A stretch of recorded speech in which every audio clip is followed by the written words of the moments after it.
Hello，大家好，今日會分享去到檳城一道必食嘅街邊小食，佢就係檳城叉粿條。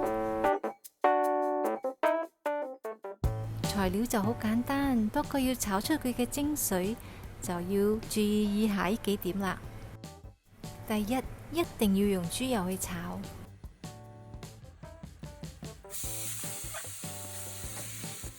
所以一定要炸出一個靚嘅豬油同埋豬油渣。喺炸豬油嘅時候，落啲蒜頭同埋乾葱頭落去一齊炸，會增加佢嘅香味。喺未變燶之前就夾走啲蒜頭同埋乾葱頭。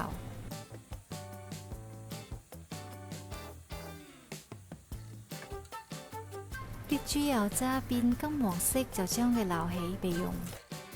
第二重要嘅就係佢嘅豉油醬汁，一定要用上等嘅豉油，亦都叫頭抽，因為靚嘅頭抽先炒得出豉油嘅豆香味。我呢度係調2個人嘅份量，如果俾多啲人嘅話，就按呢個比例嘅成倍。如果中意嘅話，仲可以加少少味精，不過我呢度就唔放啦。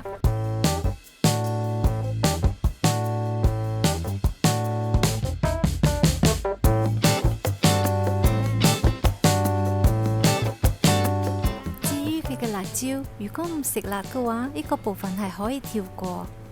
10條浸軟咗嘅乾辣椒，3條去咗核嘅紅辣椒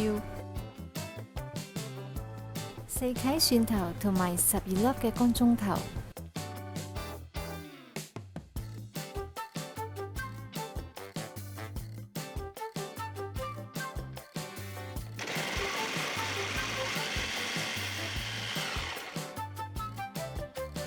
攪碎之後，用啲油炒熟佢，用中火炒到啲油同埋辣椒分開為止。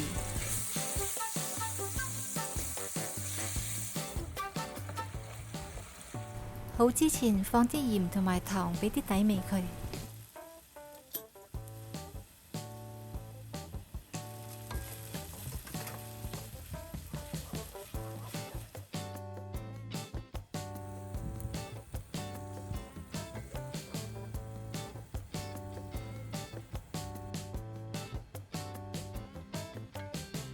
呢度就係檳城叉粿條需要到嘅材料。喺檳城出名嘅檔攤，大部分都會用新鮮蝦、臘腸同埋豉餡，不過佢哋唔會用魚餅嘅，用一塊香蕉葉嚟鋪個碟。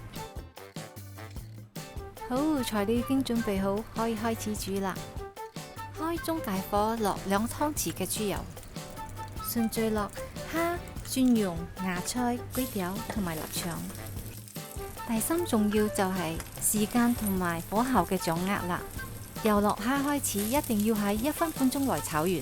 炒嘅時候一定要用大火，啲鑊氣會令到個粿條有焦香味，所以個 timing 要捉得準，唔可以俾佢燶。落2湯匙豉油。至於辣椒，中意嘅話就可以落多啲。而家就轉大火開始炒啦。炒嘅時候手一定要夠快，大力打散啲粿條，等佢辣到啲鑊，咁條條都有焦香味啦。檳城有好多出名嘅叉粿條，我suka Siam Roti，要冷呢？喺下低留言俾我知啊。好，而家就撥埋一邊先，喺呢邊我落啲豬油，落埋個韭菜同埋豉餡。第4重要就係如何處理個蛋。落蛋之後嘅10秒唔好喐佢，俾佢定型，可以落啲豉油俾佢有啲底味。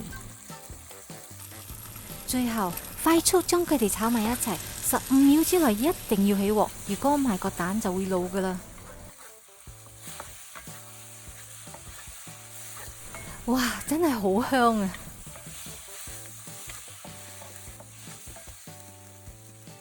好，夠鐘熄火。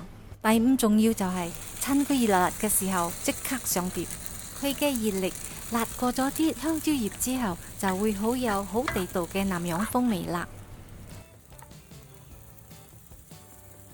最後再灑啲豬油渣，哇 perfect！